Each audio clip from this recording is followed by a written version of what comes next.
Hello dear students, welcome back. ये question GATE 2017 में पूछा गया था। मैच द फॉलोइंग टाइप का क्वेश्चन है 1 मार्क के लिए। आपने इनको इनसे मैच करना है। तो देखो, इस लिस्ट में जो पहली चीज है वो है static char where.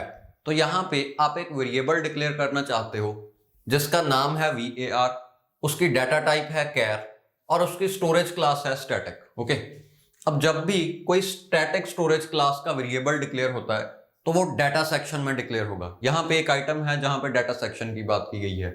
Sequence of memory locations to store addresses नहीं, ये सीक्वेंस ऑफ मेमोरी लोकेशंस नहीं है, ये एक ही मेमोरी लोकेशन है। और यहां पे हम एड्रेसेस नहीं स्टोर करना चाहते, हम कैरेक्टर स्टोर करना चाहते हैं। तो वन पॉसिबल नहीं है। A variable located in data section, बिल्कुल सही है। सो P matches with 2, P match हुआ 2 के साथ। Okay, like this. देखो, जब भी आप स्टैटिक लिखते हो इसका मतलब है कि आपका जो वेरिएबल है वो यहां पे डिक्लेयर होगा। जो भी प्रोसेस आप रन कर रहे हो वो मेमोरी में कुछ ऐसा लगेगा। उस प्रोसेस में ये सारे सेक्शंस होंगे, उसमें स्टैक होगा, हीप होगी और ये ऑपोजिट डायरेक्शंस में ग्रो करेंगे। स्टैक पर सारे एक्टिवेशन रिकॉर्ड्स पुश होते हैं और जो भी मेमोरी आप डायनामिकली रन टाइम पे एलोकेट करते हो वो हीप में एलोकेट होगी। टेक्स्ट सेक्शन में वो सारा कोड होगा जो आप रन कर रहे हो, ओके, कंपाइल्ड मशीन कोड। और डेटा सेक्शन में ग्लोबल वेरिएबल्स और स्टैटिक वेरिएबल्स होंगे। तो static char var data section में होगा, यानी कि P matches to 2। So next one is m is equal to malloc10 then m is equal to null। malloc एक ऐसा फंक्शन है जो कि रन टाइम पे मेमोरी एलोकेट करने के लिए काम में आता है। यहां पे malloc10 लिख के आप क्या करना चाहते हो? आप एक 10 बाइट का ब्लॉक रन टाइम पे एलोकेट करवाना चाहते हो। ओके, तो मान लो ये रहे वो 10 बाइट्स जो एलोकेट हुए हैं और ये हीप में से एलोकेट होंगे। ओके, यहां पर मैलॉक ने ये 10 बाइट का ब्लॉक एलोकेट कर दिया। अब इसका जो भी बेस एड्रेस है वो मैलॉक रिटर्न कर देगा। मान लो इसका बेस एड्रेस था 9314। ओके, तो मैलॉक ने ये एड्रेस हमें रिटर्न कर दिया और इस एड्रेस को हम वेरिएबल m में सेव करवा रहे हैं। ओके, नेक्स्ट लाइन में ही हम m को अपडेट करके नल बना दे रहे हैं, यानी कि m में जो एड्रेस था दैट इज नाउ लॉस्ट।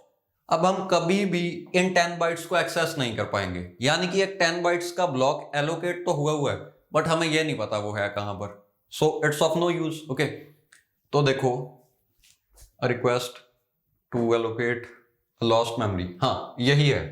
तो Q मैच होगा 4 से। अ लॉस्ट मेमोरी, देखो लॉस्ट इसलिए क्योंकि इसका बेस एड्रेस नहीं पता, which can not be freed. अब ये फ्री भी नहीं हो सकती क्योंकि आपको बेस एड्रेस ही नहीं पता। फ्री करने के लिए भी बेस एड्रेस पता होना चाहिए। Okay, next one is char star ptr square brackets 10। अब यहां पे दो ऑपरेटर्स हैं, स्टार और स्क्वायर ब्रैकेट्स। इन दोनों में से ज्यादा प्रेसिडेंस है स्क्वायर ब्रैकेट्स की, तो पहले स्क्वायर ब्रैकेट सॉल्व की जाएंगी, यानी कि आप इस वेरिएबल नेम ptr को इनके साथ लिंक करो, स्क्वायर ब्रैकेट्स के साथ। ओके, अब अगर ptr को स्क्वायर ब्रैकेट्स के साथ लिंक किया जाए तो यह पता चलेगा कि ptr एक अरे का नाम है, ptr पॉइंटर नहीं है, ptr इज अ अरे। ओके, बिकॉज हमने इसे स्क्वायर ब्रैकेट्स के साथ लिंक किया है और स्क्वायर ब्रैकेट से अरेज डिक्लेयर होते हैं। तो ptr 10 आइटम्स का एक अरे है।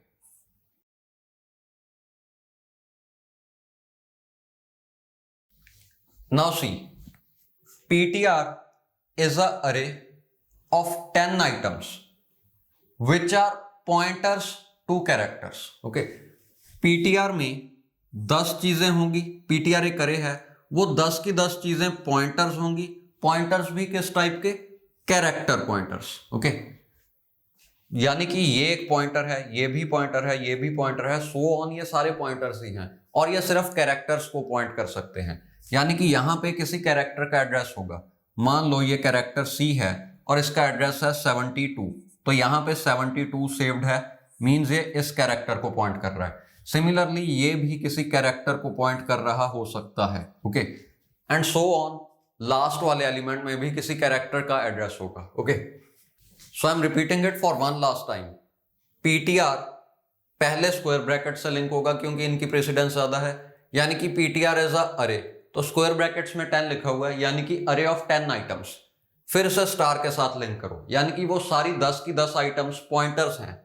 किस टाइप के पॉइंटर्स? Character pointers. ओके, तो यहां पे देखो कौन सा मैच हो रहा है, sequence of memory locations, sequence of memory locations यानी कि अरे। Okay, sequence of memory locations to store addresses यानी कि पॉइंटर्स।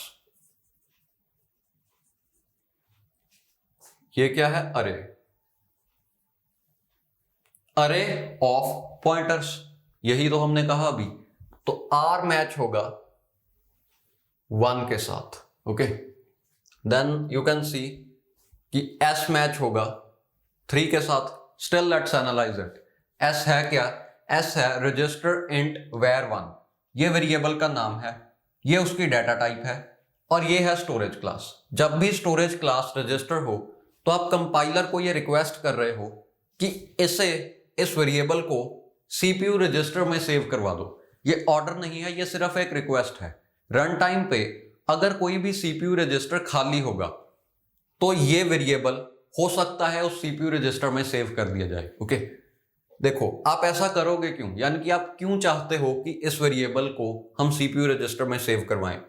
इट इज पॉसिबल कि इसे बहुत ज्यादा फ्रीक्वेंटली यूज किया जा रहा है, यानी कि बार बार इसे अपडेट किया जा रहा है या रीड किया जा रहा है। तो अगर ये सीपीयू रजिस्टर में प्रेजेंट हो तो अपडेट या रीड बहुत जल्दी होगा, because CPU registers can be accessed very fast. Okay, तो आप चाहते हो कि इसे सीपीयू रजिस्टर में सेव किया जाए, और ऐसा करने के लिए आप इसकी स्टोरेज क्लास बना सकते हो रजिस्टर। ओके, जब भी आप रजिस्टर लिखते हो उसका मतलब है यू आर रिक्वेस्टिंग कि इस वेरिएबल को सीपीयू में सेव किया जाए। हेंस सी मैचेस